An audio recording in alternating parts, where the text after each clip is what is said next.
தன்னுடைய பிள்ளைகளுக்கு குறிப்பிட்டு ஒரு வார்த்தையை சொல்லுகிறார், குறிப்பிட்டு சொல்றார்.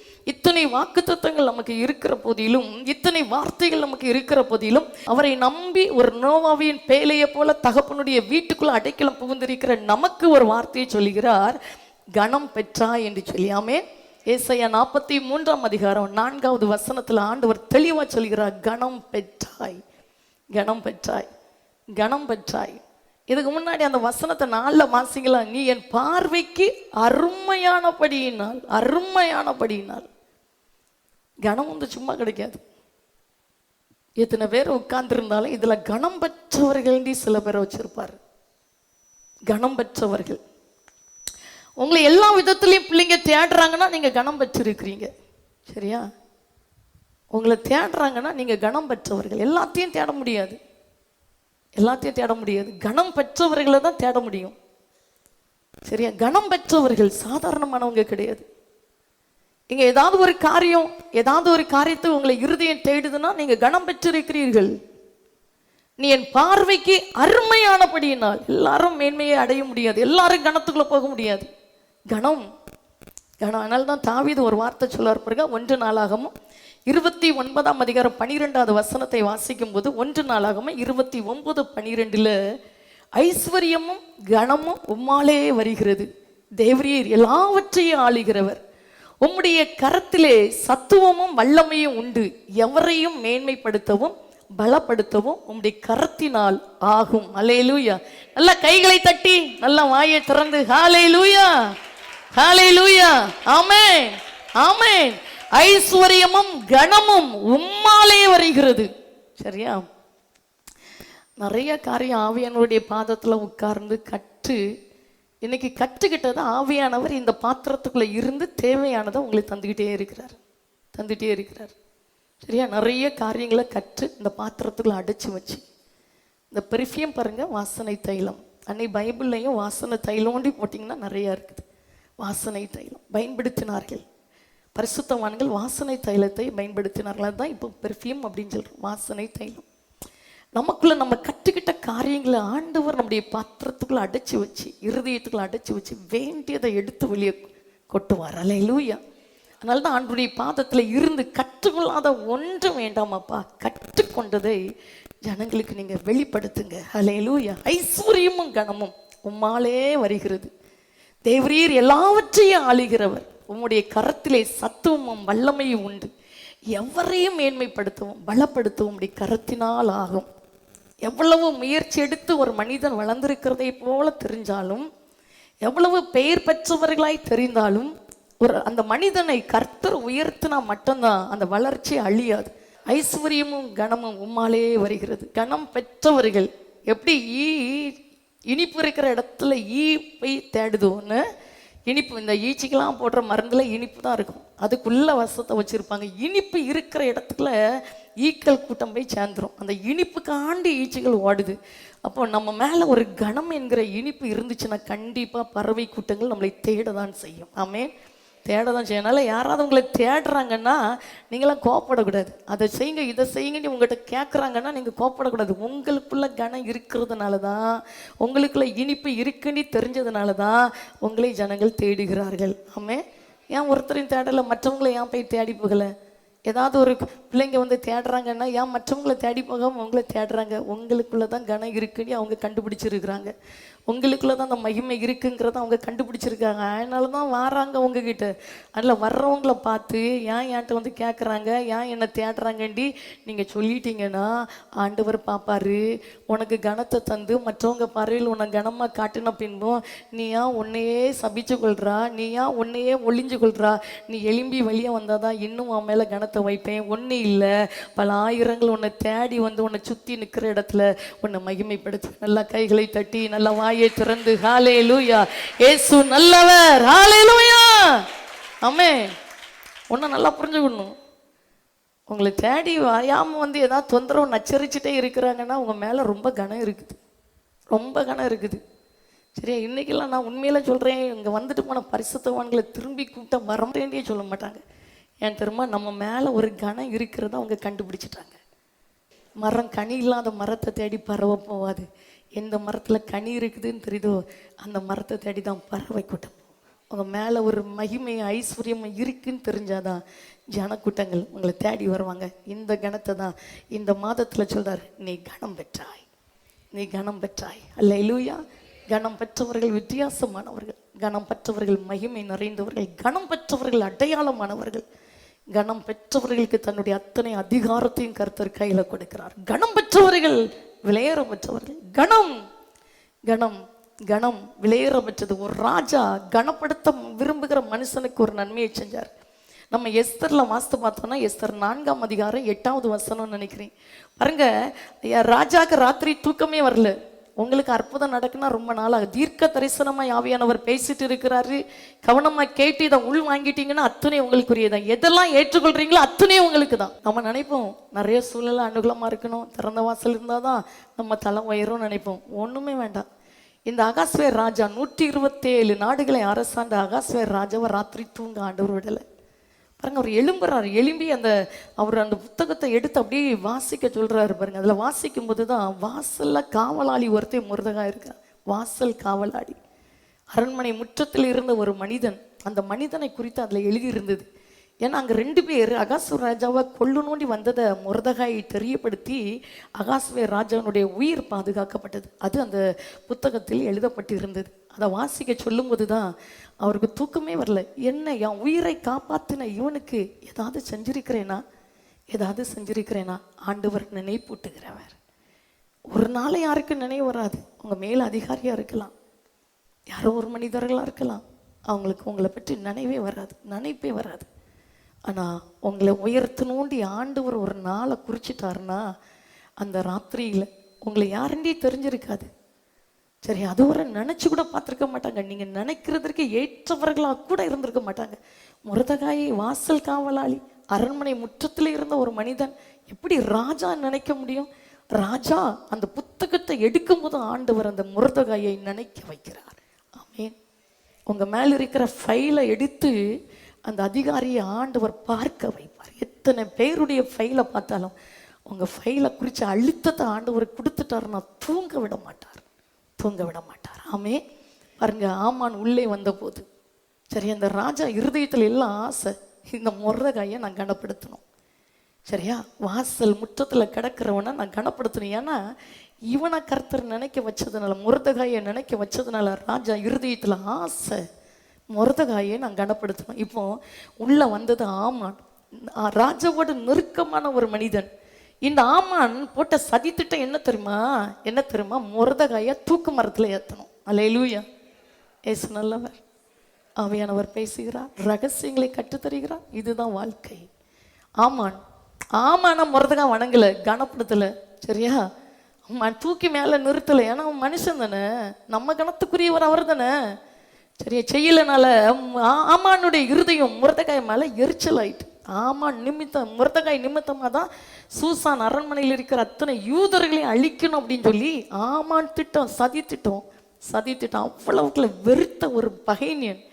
இப்போ ராத்திரியெல்லாம் யோசனை, ராத்திரியெல்லாம் ஆயிட்டோம். ஒரு பெரிய தூக்கு மரத்தை உண்டு பண்ணி நான் ராஜா கிட்ட போவேன். ராஜா கேட்பார், உன்னை என்ன வேணும்னு கேட்பாரு. இந்த அரண்மனை முத்தத்தில் இருக்கிற முருதகாயை தூக்கி இந்த தூக்கு மரத்தில் போடணும்னு ராஜாட்ட சொல்லுவேன். ராஜா தூக்கி முருதகாயை தூக்கு மரத்தில் போட்டுருவார். பெரிய ஆசையில் கனவு கண்டு கணவனும் மனைவியை சதி திட்டம் போட்டு தூக்கு மரத்தை ரெடி பண்ணி ஒரு சந்தோஷமாக உள்ளே வரும்போது தான் ஆமான் உள்ளே வந்தபோது ராஜா அவனை நோக்கி, ராஜா கணம் பண்ண விரும்புகிற மனுஷனுக்கு என்ன செய்யப்பட வேண்டும் என்று கேட்டான். அதற்கு ஆமான், என்ன அன்றி யாரை ராஜா கணம் பண்ண விரும்புவார் என்று தன் மனதிலே நினைத்து, சரியா நினைத்து, நம்ம ஆண்டவர் பெரியவர். எதிரி வாயிலிருந்தே பிடிங்க எடுப்பார், எதிரி வாயிலிருந்தே கேட்பார். யார் உங்களை பகைக்கிறாங்களோ, யார் உங்களை நெருக்கிறாங்களோ, நீங்கள் வேலை செய்கிற இடமா இருக்கலாம், நீங்கள் தொழில் செய்கிற இடமா இருக்கலாம், நீங்கள் வசிக்கிற இடமா இருக்கலாம், படிக்கிற இடமா இருக்கலாம், எந்த இடமா இருந்தாலும் உங்களை யார் எதிரியாக பார்க்குறாங்களோ அந்த எதிரி வாயிலிருந்தே பிடிங்க எடுப்பார். பாருங்க, ராஜாவை நோக்கி ஆமான்ட்ட கேட்குறாரு பாருங்க, என்ன ராஜா கணம் பண்ண விரும்புகிற மனுஷனுக்கு என்ன செய்யப்பட வேண்டும்? ராஜாவை நோக்கி ஆமான் சொன்ன வார்த்தை, ராஜா கணம் பண்ண விரும்புகிற மனுஷனுக்கு செய்ய வேண்டியது என்னவென்றால், ராஜா உடுத்தி கொள்கிற ராஜ வஸ்திரம், ராஜா ஏறுகிற குதிரை, அவர் சிரசில் தரிப்பிக்கப்படும் ராஜமுடி கொண்டு வரப்பட வேண்டும். என்ன அழகா இருக்கு, என்ன அழகா இருக்குது. இத்தனையும் ராஜா என்ன செஞ்சாரு? மொர்தெகாய்க்கு செஞ்சார். அந்த வசனம் கீழே, அதுக்கு கீழே வரும். ஆமான் வாயிலிருந்தே பிடுங்கிட்டாரு. என்ன செய்யணும்? ராஜா கணம் பண்ண விரும்புகிற மனுஷனுக்கு என்ன செய்யப்பட வேண்டும்? என்ன அழகா சொல்ற மாதிரி, ராஜ வஸ்திரம், ராஜா ஏறுகிற குதிரை, ராஜா தலையில தரிப்பிக்கப்படும் ராஜ முடி. ஹல்லேலூயா. நல்லா கையை தட்டுங்களா, நல்லா வாயை திறந்து ஹல்லேலூயா. இயேசு நல்லவர், இயேசு பெரியவர். என்ன அக்கினியில நடந்தா என்ன, என்ன போராட்டத்துல போயிட்டு இருந்தா என்ன, என்ன நெருக்கத்துக்குள்ள இருந்தா என்ன, எத்தனை சிங்க கபிக்குள்ள போகிறத போல போனா என்ன, ஒரு தேவ பிள்ளையினுடைய வாழ்க்கையில தேவன் செய்ய போகிற கணத்தை யாராலும் தடுக்க முடியாது. நல்ல வாய்களை திறந்து ஆமென் ஆமென். மொர்தெகாய் கொஞ்சமா துடிச்சிருப்பாரு, என்ன கொஞ்சமா துடிச்சிருப்பாரு. சூசான் அரண்மனை, அதுக்கு உட்பட்ட 127 நாடுகளுக்கு உட்பட்ட எல்லா யூதர்களையும் கொலை செய்ய வேண்டும் என்று சொல்லி ஒரு அகாஸ்வேர் ராஜா கட்டளை போட்ட போது மொர்தெகாயினுடைய இருதயம் கொஞ்சமா துடிச்சிருக்கு. தேவப்பிள்ளையே கொஞ்சமா துடிச்சிருப்பாரு, கொஞ்சமா உடஞ்சிருப்பாரு, கொஞ்சமா கதறி இருப்பாரு. அவர் அந்த ரெட்டு உடுத்தி சாம்பல்ல கிடந்தாராம், வஸ்திரத்தை கிழிச்சிட்டாராம். அந்த மனுஷனுக்கு வந்த மேன்மையை கனத்தை பாருங்க. அப்படின்னு ஆண்டவரை உண்மையா தேடுகிற பிள்ளைகளுக்கு வருகிற கனத்தை யாராலும் தடுக்க முடியாது. அடையாளத்தை காட்ட பாருங்க, கனம் பெற்றவர்கள் அடையாளப்படுத்தப்பட்டவர்கள். ஆமென். சங்கீதம் 94:13 வாசிக்கும் போது பாருங்க, வேதத்தில் தெளிவாய் சங்கீதக்காரன் சொல்லும்போது சொல்கிறார், சிச்சித்து உங்களுடைய வேதத்தை கொண்டு போதிக்கிற மனுஷன் பாக்கியவான். இந்த அபிஷேகத்தை உங்க மேல வைக்க போறார், உங்க மேல வைக்க போறார். பயப்படாதுங்க, இதெல்லாம் ஒரு கிருபை, இதெல்லாம் ஒரு வரம். சிச்சித்து வேதத்தை கொண்டு போதிக்கிற மனுஷன் பாக்கியவான். சரியா? வேதத்தை அடிப்படையாக வச்சு சிச்சித்து போதிக்க உங்கள் நாவை கர்த்தர் அதிகாரப்படுத்த போகிறேன். எதுலேயும் வளைஞ்சு கொடுத்து விட மாட்டீங்க. ஆவியானவர் சகல சத்தியத்துக்குள்ள நடத்துகிறவர். அந்த அபிஷேகத்தை பிள்ளைகளுடைய நாவுக்குள்ள வைக்க போகிறேன். இந்த அபிஷேகத்தை வாங்கினவங்க எல்லாம் உலகத்தை அசைக்க போகிறீங்க. அல்லேலூயா சொல்லுங்க. கர்த்தர் நல்லவர். ஆமென். கர்த்தர் பெரியவர், வல்லமையில் ஒரு தேவன். கனம் பெற்றாய், கனம் பெற்றாய். இதில் பாருங்க, அதுக்கு முன்னாடி சொல்கிற பாருங்க, நீதிமொழிகள் 3:11 நீதிமொழிகள் 3:11, என் மகனே நீ கர்த்தருடைய சிச்சையை அற்பமாக எண்ணாதே, அவர் கடிந்து கொள்ளும் போது சோர்ந்து போகாதே. ஆமென். என் மகனே நீ கர்த்தருடைய சிச்சையை அற்பமா எண்ணாதே, அவர் கடிந்து கொள்ளும் போது சோர்ந்து போகாதே. அடுத்த வசனத்துல சொல்றாரு, தகப்பன் தான் நேசிக்கிற புத்திரனை சிச்சிக்கிறது போல கர்த்தரும் எவனிடத்தில் அன்பு கூறுகிறாரோ அவனை சிச்சிக்கிறார், அவனை சிச்சிக்கிறார். ஆமென். நீதிமொழிகள் 19:18 சொல்றார், நம்பிக்கை இருக்கு மட்டும் உன் மகனை சிச்சை செய். அல்லேலூயா. நம்பிக்கை இருக்கு மட்டும் உன் பிள்ளைய, உன் மகனை சிச்சை செய். அல்லேலூயா. நம்பிக்கை இருக்கு மட்டும். ஊழியத்தின் பாதையிலையும் பாருங்க, எல்லாரையும் பின்தொடரெல்லாம் விட மாட்டார், எல்லாரையும் பின்தொடர விட மாட்டார். உங்களை கொஞ்சம் கடிஞ்சு பேசுறாருன்னா, உங்களை கொஞ்சம் ஆண்டவர் ஃபாலோ பண்ணி உங்களை சிச்சிக்கிறார் அப்படின்னா கண்டிப்பாக உங்கள் மேலே ஒரு பெரிய திட்டத்தை வச்சிருக்கிறார். ஏதோ விலையேறப்பட்ட ஒரு நோக்கத்தை கர்த்தர் வச்சிருக்கிறார். அது ஒரு பெரிய கிருபை. அதனால தான் கிருபைக்காக காத்திருக்கணும். ஆண்டவரே கிருபை எனக்கு தரும், பணத்திற்காக இல்லை, ஆஸ்திக்காக இல்லை, என்னுடைய கிருபைக்காக காத்திருக்கணும். உங்களுடைய கிருபையை மேலே ஊத்துங்கப்பா. என்னென்ன கிருபையை வேதத்தில் வாசிக்கிறோமோ கேட்கணும். சொல்லுவார், பவுல் சொல்லுவார், எல்லாரை காட்டிலும் அதிகமாக நான் பிரயாசப்பட்டேன், அதிகமாக நான் ஓடுனேன், அதிகமாக கர்த்தரை துதிச்சேன், அதிகமாக கர்த்தருடைய பாதத்தில் காத்திருந்தேன், பிரயாசப்பட்டேன்னா எல்லாம் உள்வாங்கிறேன், எல்லாமே அதிகமாக ஆண்டவருக்காக அவருடைய நாமத்துக்காக நிந்திக்கப்பட்டேன், பரியாசமாக எண்ணப்பட்டேன், அவருடைய நாமத்திற்காக நான் வருத்தத்தை அனுபவித்தேன், இத்தனை பாடுகள் அவருடைய நாமத்துக்காக நான் பட்டேன். நான் இல்லை, எனக்குள் இருக்கிற தேவ கிருபை. இப்போ பாருங்க, அதான் சொன்ன, நம்பிக்கை இருக்கு மட்டும் சிச்சை. நம்முடைய ஜீவன் உயிர் இந்த சரீரத்தை விட்டு பிரிகிற வரைக்கும் நமக்கு நம்பிக்கை உண்டு. ஆமே. ஏன்னா அந்த கடைசி நிமிஷத்துல கூட நிறைய பேர் தன்னுடைய பாவத்தை அறிக்கை இட்டு மீட்பை பெற்றுக்கொள்றாங்க. சரி, அந்த கடைசி நிமிஷத்துல கூட ஒரு நம்பிக்கை உண்டு.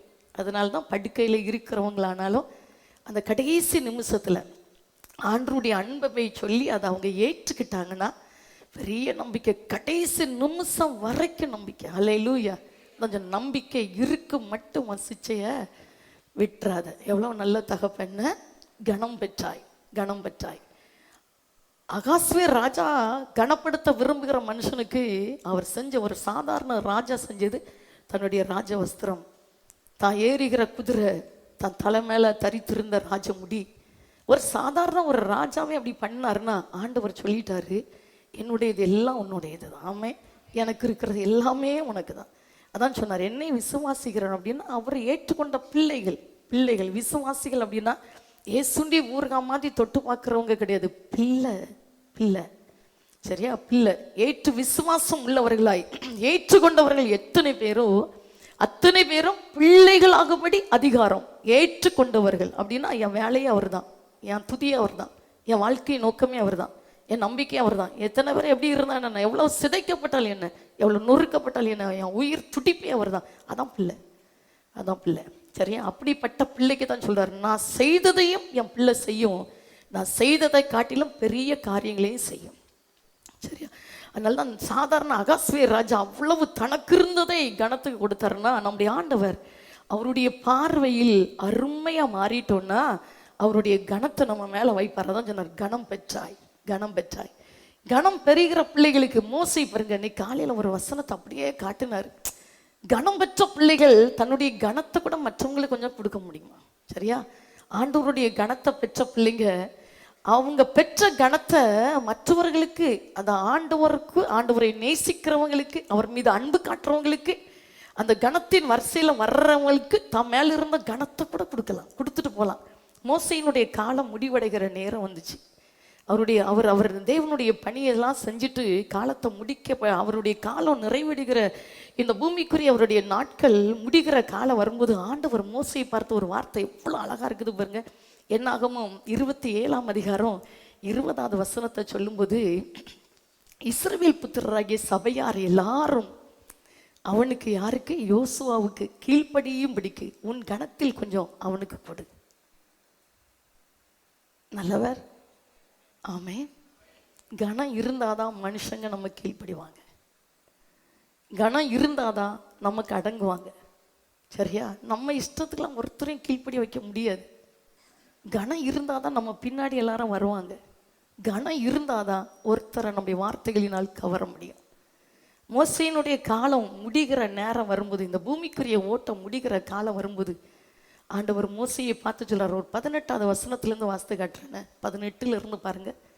கர்த்தர் நல்ல வரலையிலூயா. கர்த்தர் மோசையை நோக்கி, ஆவியை பெற்றிருக்கிற புருஷனாகிய, ஆவியை பெற்றிருக்கிற என்ன ஆவி? பிசாசின் ஆவி இல்லை, தேவனுடைய ஆவி. இந்த யோசுவா இரவு பகலா தேவனுடைய கூடாரத்தை விட்டு நீங்காத மனுஷன். சரியா. மோசே இந்த பூமியில ஊழியம் செய்கிற காலத்துல தேவனுடைய கூடாரத்தை விட்டு இரவு பகலும் வெளியே போல பைத்தியமாய் தேவனுடைய பிரசனத்துல கிடந்த மனிதன், பைத்தியமா இருந்தார். அந்த மோசையினுடைய காலத்துல அத்தனை பேரையும் ஆண்டவருடைய கண்கள் பார்க்குது. ஆனா அத்தனை பேர்களிலையும் இந்த நூனின் குமாரனாகிய யோசுவாவை கர்த்தருடைய இருதயம் கவர்ந்து கொண்டது. ஏன்னா கூடாரத்தை விட்டு இரவும் பகலும் நீங்காம மோசைக்கு உண்மையாய் பணிவிடை செய்த ஊழியக்காரன். அல்லேலூயா. மோசையை நாட்கள் மோசையை உண்மையாய் நேசித்து கனப்படுத்தி மோசைக்கு பணிவிடக்காரனாய் இருந்தது தான் யோசுவா. இப்போ மோசையினுடைய காலம் இந்த பூமியில கண்ணை மூடுற நேரம் வரும்போது ஆண்டவர் சொல்றார், கர்த்தர் மோசையை நோக்கி, ஆவியை பெற்றிருக்கிற புருஷனாகிய யோசுவா என்கும் நூனின் குமாரனை நீ தெரிந்து கொண்டு அவன் மேல் உன் கையை வைத்து, அடுத்த வசனத்துல, அவனை ஆசாரியனாகிய எலியாசாருக்கும் சபை அனைத்திற்கும் முன்பாக நிறுத்தி அவர்கள் கண்களுக்கு முன்பாக அவனுக்கு கட்டளை கொடுத்து. ஆமென். மோசைக்கு கட்டளை கொடுக்கிற அதிகாரத்தை ஆண்டவர் கொடுத்தார். இஸ்ரவேல் புத்திரராகிய சபையார் எல்லாரும் அவனுக்கு கீழ்ப்படியும்படிக்கு உன் கணத்தில் கொஞ்சம் அவனுக்கு கொடு. ஆமென். இதெல்லாம் மனுஷன் புத்தியில வர்றது கிடையாது, வர்றதில்லை, தேவன் கொடுக்கிற கணம். மோசை மேல அவ்வளவு கனத்தை ஆண்டவர் வச்சார். அந்த கனத்தை வச்சதுனால்தான் மிரியாம ஆரோன் ஒரு பட்சத்துல முறுமுறுத்த போது மிரியாம குஷ்டரோகியை ஆண்டவர் மாத்திட்டார். வெண்குஷ்டம் பிடித்தது. இந்த ஆரோனுக்காக, மிரியாமுக்காக மோசே ஆண்டவருடைய முகத்தை நோக்கி பார்த்தபோது கர்த்தர் உதவினார், இறங்கினார்.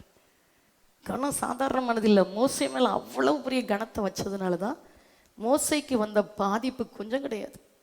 பிறந்ததும் பார்வோன் போட்ட சட்டம், பிறக்கிற ஆண் குழந்தைகள் எல்லாம் நதியில போட்டு கொன்னுறணும். பறக்கும் போது ஆண் பிள்ளைனா கொன்னுறணும், முத சட்டம். அதுலேயும் தப்பி வைக்கப்பட்டதுனால இப்போ சொல்கிறாரு, ஆண் பிள்ளை பிறந்தா நதியில் போட்டு கொன்னுறணும். ஒரு 3 மாதம் மோசே அந்த தாய் ஒழிச்சு வச்சாங்கன்னா கொஞ்சமாக மரண வேதனைப்பட்டிருப்பாங்க. ஒரு வீட்டில் பிறந்த பிள்ளை ஆண் குழந்தையா பெண் குழந்தையாண்டி சோதிப்பாங்க. பார்வோன் இட்ட சட்டம் அதுதான். வீட்டில் ஒரு பிள்ளையினுடைய அழுகுரல் கேட்டுட்டாலே இந்த பிள்ளை பெண் பிள்ளையா ஆண் பிள்ளையாண்டி உடனே சோதிச்சு கொன்னுருவாங்க. 3 மாதம் கை குழந்தை பிறந்த பிள்ளைய அழுகிற சத்தம் கூட வெளியில கேட்காம மறைச்சி 3 மாதம் வைக்கணும்னா அந்த தாய் என்ன கஷ்டப்பட்டிருப்பாங்க, என்ன எவ்வளோ பாடுபட்டிருப்பாங்க. இப்போ 3 மாதம் ஒழிச்சு வச்சு முடியல.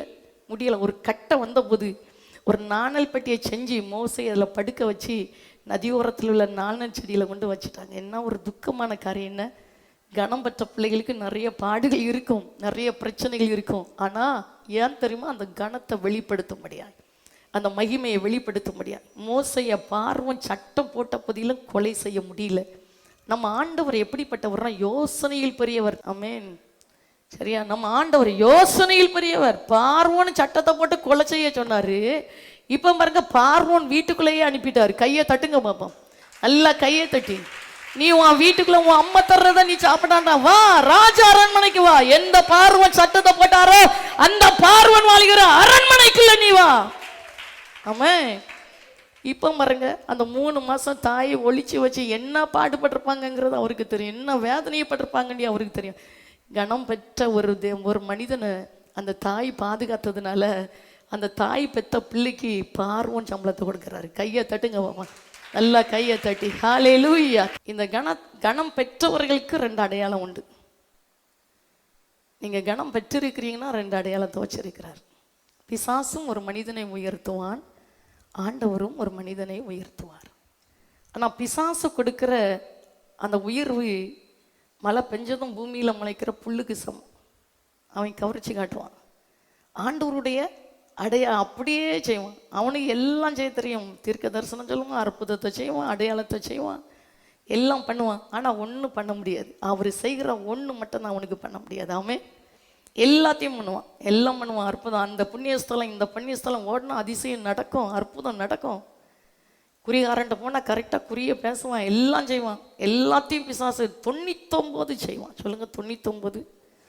நம்ம ஆண்டவர் செய்கிற 99 காரியத்தை அவன் செய்வான். 99 நடக்கும், ஆனால் ஒன்று நடக்காது. என்ன தெரியுமா சொல்ற, நானே வாசல், என்னை அல்லாமல் ஒருவனும் பிதாவின் இடத்தில் வரான். கையை தட்டி நல்ல ஆண்டவரை மகிமைப்படுத்தி, இயேசு கிறிஸ்துவை அல்லாமல் வேறொரு நாமம் பூமியில் கட்டளையிடப்படவில்லை. எல்லா சோசியமும் கரெக்டாக தான் இருக்கும், கிளி சோசியமும் கரெக்டாக தான் இருக்கும், எல்லா சோசியமும் கரெக்டாக தான் இருக்கும். மந்திரவாதிகிட்ட போனாலும் எல்லாம் நடக்கும். 99 ஏமாத்துவான். எதுவரை ஏமாத்துவான்? நீ கைக்குள்ள போறது வரைக்கும் ஏமாத்துவான். கைக்குள்ள போன பிறகு தான் வேலையை செய்ய ஆரம்பிப்பான். ஏன் திரும்ப அவன் திருடன். அவன் கிட்ட போற வரைக்கும் நன்மைகள் நல்லா தான் இருக்கும், நல்லா ஜாம்டி வாழ்க்கை இருக்கும், எல்லாம் அப்படி இருக்கும். இயேசுவை தேடுனா கூட இப்படி கிடைக்கலையே. கண்ணீரில் நடக்கிறேன்னா, வேதனையில் நடக்கிறேன்னா, அவமானத்தில் நடக்கிறேன்னா இயேசுவை தேடுகிறேன். எத்தனை நெருக்கத்தில் நடந்து கொண்டு இருக்கிறேன். ஆனால் இன்னொரு கூட்டத்தை பேயத்தனை தேடுறாங்க, பிசாசத்தனை தேடுறாங்க, மந்திரவாதி பின்னாடி போகிறாங்க, ஜோசியக்காரன் பின்னாடி போகிறாங்க, புண்ணிய ஸ்தலத்தை பின்னாடி போகிறாங்க. எவ்வளவு அழகாக வாழ்கிறாங்க. நல்லா தான் இருக்கும். மழை பெஞ்ச உடனே நல்லா தான் இருக்கும் பூமியை பார்க்குறதுக்கு. 2 நாள் வெயில் அடிச்சுட்டான், பூமி எப்படி இருக்குன்னு பார்க்க தெரியானே. ஆனால் தேவனுடைய பிள்ளையை என்றென்றைக்கு அசையாமல் நிலைத்திருக்கிற சீயோன் பர்வதத்தை போல ஆண்டவர் வைத்திருக்கிறார். கையை தட்டி நல்ல வாயை திறந்து ஹல்லேலூயா. நம்ம வீட்டு முன்ன செருப்பும் தொங்காண்டான், நம்ம வீட்டு முன்ன பூசணிக்காயும் தொங்காண்டான், நம்ம வீட்டுக்கு முன்ன கத்தாழையும் தொங்காண்டான். செருப்பு நல்லது, எதுக்கு தருமா? காலில் போடுறதுக்கு. பூசணிக்காய் ஏன் தருமா? குழம்பு வச்சு சாப்பிட. கத்தாழை ஏன் தெரியுமா? அந்த கத்தாழையில எவ்வளவு மருத்துவ குணம் இருக்கு தெரியுமா? எண்ணெய் காய்க்கிறவங்க கத்தாழைய எண்ணெயில போடுறாங்க. ஏதோ ஒரு வியாதினா கத்தாழைக்குள்ள இருக்கிற ஜெல் எடுத்து சாப்பிட சொல்றாங்க. கத்தாழைக்குள்ள இருக்கிற ஜெல்ல முகத்துல போட்டா முகம் பளபளப்பா மாறிடும்டி போடுறாங்க. இது வீட்டு முன்ன கெட்டி போடுறதுக்கு இல்லை, கந்திஷ்டிக்கு இல்லை, அனுபவிக்க முடியாது. வத்தலை பிச்சு போட்டு வத்தலை வேஸ்ட் பண்ணாதுங்க. அந்த வத்தலை குழம்பு வச்சு சாப்பிடுங்க. கற்பட்டி நல்லதுதான். அந்த கற்பட்டி எதற்காக? காப்பி போட்டு குடிங்க. அட பாவிகள், பூவை துப்பி வைக்குது. அதுக்கு வாசனை வீசட்டும் தானே பூவையும் வைக்கிறீங்க. பூ போல என் வாழ்க்கை இருக்கட்டும், மன வீசட்டும். அதை துப்பினா உங்கள் வீட்டில் சோறை பொங்கிட்டு துப்பி உங்கள் பிள்ளைக்கு விடுங்க, சாப்பிடுமா. பூண்டு துப்புறது, துப்பிட்டா பியாய் வர்றதான். அப்போ பியாய் வர்றதுன்னு தெரியுதுல, வாசனைக்கு வாசனையை கெடுக்க வருகிறவன். அல்லேலூயா. எல்லாம் எனக்கு தானே. திஷ்டிக்கு அவர் ரத்தம் இருக்கு, அவர் ரத்தத்தை கண்டா பியாய் ஓடிடுவான். அவர் ரத்தத்தை நம்ம வீட்டு நிலைக்கால்களில் கர்த்தர் தெளித்து விட்டார். அவர் ரத்தத்தை வாழ்க்கையாகிய நிலைக்காலில் கர்த்தர் தெளித்து வைத்திருக்கிறார். எதிரி நடுங்குவான். ஆமென். கணம், யாருக்கு கணம் கிடைக்கும் தெரியுமா? கணம் பெற்றவர்களுடைய அடையாளம் என்ன தெரியுமா? ரெண்டு தான். இந்த ரெண்டை இருந்துனா கணத்தை யாராலும் தடுக்க முடியாது. இந்த ரெண்டு இருக்கிறவங்க மேல இருக்கிற கணத்தை யாராலும் அழிக்கவும் முடியாது. வேதத்தை எடுத்து வாசித்து பார்த்தோம்னா, யோவான் 8ஆம் அதிகாரம் 31வது வசனத்தை வாசிக்கும் போது, யோவான் 8:31, நீங்கள் என் உபதேசத்தில் நிலைத்திருந்தால் மெய்யாகவே என் சீசரா இருப்பீர்கள். ஆண்டவருக்கு பின்னாடி போற கூட்டம் சாதாரணமானதில்லை. ஆண்டவருக்கு பின்னாடி ஒரு கூட்டத்தை எடுப்பார். அது சாதாரணமான கூட்டம் இல்லை, கணம் பெற்ற கூட்டம். ஆண்டவருக்கு பின்னாடி ஒரு கூட்டம் போகும், அது பிசாசு கண்டு நடுங்குகிற ஒரு கூட்டம்.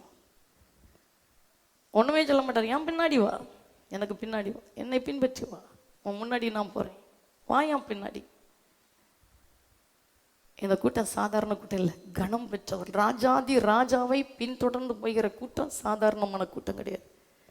அந்த கூட்டம் கணம் பெற்ற கூட்டம். அதுக்கு தான் சீசர்கள் என்கிற பெயரை கொடுத்தார். அதனால்தான் பவுலும் பர்னபாவும் 1 வருஷ காலம் சபையோடு தங்கியிருந்து அவர்களுக்கு உபதேசம் பண்ணினார்கள். அதை கேட்டவர்கள் சீசர்களாய் மாறினார்கள். அந்த சீசர்களுக்கு தான் கிறிஸ்தவர்கள், கணம் பெற்றவர்களுக்கு தான் கிறிஸ்தவங்க இங்க பெயர் கிடைச்சிச்சு. அதை சொல்றாரு, நீங்கள் என் உபதேசத்தில் நிலைத்திருந்தால் மெய்யாகவே எனக்கு சீசர்களாய் கனமா பின்னாடி வருவீங்க. ஆண்டவர் இந்த வெள்ளிக்கிழமை இந்த காலையில் நடந்த உபவாச கூட்டத்தில் தான் இந்த தரிசனத்தை காட்டினார். கனம் பெற்றவர்கள்.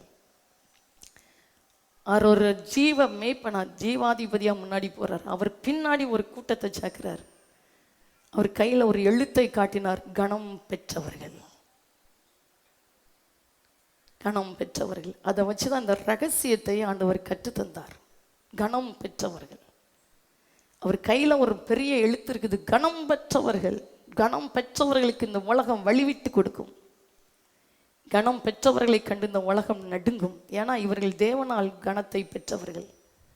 அப்போ கனம் பெற்றவர்களுக்குள்ள அந்த உபதேசத்தில், உபதேசம் என்கிறது அவருடைய கட்டளைகள், கற்பனைகள், இதை தான் உபதேசம் பண்ணினார். இதுல நிலைத்திருக்கிறவர்கள் கனம் பெற்றவர்கள். இன்னைக்கு உங்களுக்கு தெரியும், வசனத்தை சும்மா வாசிக்கிறவர்கள் கிடையாது. இந்த வசனத்தை ஏன் இந்த புத்தகத்தை கையில் தந்திருக்கிறார்? ஏன் இதை தந்திருக்கிறாரு? கடைசி காலத்தில் இதுதான் நம்மளை நியாயத்திருக்க போகும். எவ்வளவு பயங்கரமான ஒரு புத்தகத்தை கையில் தந்திருக்கிறார், எவ்வளவு பயங்கரமான ஜீவ வார்த்தைகள் அடங்கிய இந்த பரிசுத்த வேதாகமத்தை ஆண்டவர் கையில் தந்திருக்கிறார்னா இதன்படி நம்ம நடக்கும்படியாய் தான் சொன்னார். என் உபதேசத்தில், இதை வச்சுதான் உபதேசம், என் உபதேசத்தில் நிலைத்திருந்தால் மெய்யாகவே எனக்கு சீசர்களாய் கனம் பெற்றவர்களாய் இருப்பீர்கள். பார்வைக்கு நீ அருமையானபடினால், கையில தந்த ஜீவ வார்த்தையின்படி உன் வாழ்க்கை நடக்குது. என் பார்வைக்கு நீ அழகா இருக்கிறாய், நீ கனம் பெற்றாய், கனம் பெற்றாய். மனிதன் கனப்படுத்த முடியாது, உலகம் கனப்படுத்த முடியாது, எதுவும் கனப்படுத்த முடியாது. ஆனா இந்த ஜீவ வார்த்தையை கண்ணாடியா வச்சு நம்ம வாழ்க்கையை பார்க்க ஆரம்பிச்சுட்டா போதும். நான் மற்றவர்களுக்கு மாதிரி ஆண்டவரே, நான் மற்றவர்களுக்கு முன்பாக மற்றவர்களை வாழ வைக்கும்படியாய் நான் வாழ ஆசைப்படுகிறேன். மற்றவர்கள் என்னை பின்பற்ற வேண்டும். அதான் அப்போஸ்தலனாகிய பவுல் சொல்றார், கிறிஸ்துவை நான் பின்பற்றுகிறதை போல நீங்கள் எல்லாரும் என்னை பின்பற்றுகிறவர்களாய் மாறுங்கள். நான் கிறிஸ்துவுக்கு முன்பாக நிற்கிறவன், நான் கிறிஸ்துவை பின்பற்றுகிறவன், நான் கனத்தை பெற்றவன். நான் எப்படி கிறிஸ்துவை பின்பற்றுகிறேனோ அதே போல நீங்கள் என்னை ஒரு மாதிரியா வைத்து என்னை பின்பற்றி வாருங்கள். ஒரு மனிதன் வீரம் முழக்கமிட்டு பேசுகிறார். யார் என்ன சொன்ன என்ன, யார் என்ன பேசின என்ன, யாருக்காக என் வாழ்க்கை? அப்படி இல்லை தேவ பிள்ளையே. கிறிஸ்து தனக்காக வாழாமல் மற்றவர்களுக்காக, நமக்காக வாழும்படியாய் உலகத்தை தேடி வந்தார். நமக்கு ஒரு மாதிரியை காட்ட உலகத்தை தேடி வந்தார். என் வாழ்க்கை எப்படிப்பட்ட வாழ்க்கை? எனக்காக நான் வாழாமல் என்னை பார்க்கிறவர்கள் எனக்குள் கிறிஸ்துவின் சாயலை பார்க்க வேண்டும் என்கிற ஒரு வாழ்க்கை. அதுதான் இந்த உபதேசத்தில் அடங்கியிருக்கிறது. ஆமே. ஏசு நல்லவர், ஏசு பெரியவர். வீட்டில் பிறந்து பிள்ளைய திட்டுவோம், ஏன் ஃபோனை பார்க்காத, நீ இதை சாப்பிடாத. அப்போ நம்ம சாப்பிடக்கூடாது, நம்ம ஃபோனை பார்க்கக்கூடாது. நீ கீழ்ப்படி, நீ இதை செய், நீ இதை கரெக்டாக இரு. நம்ம செஞ்சிருந்தா செஞ்சு காட்டணும். அல்லேலூயா சொல்லுங்க. ஏசு நல்லவர். அதான் சொல்றார், நீங்கள் என் உபதேசத்தில் நிலைத்திருந்தால். நமக்காண்டி வாழக்கூடாது. வயிற்றை நிரப்புறது வாழ்க்கை கிடையாது. என் மூலமாய் 4 பேர் ஆசீர்வதிக்கப்படணும், என் மூலமாய் மற்றவர்கள் உருவாக்கப்படணும்.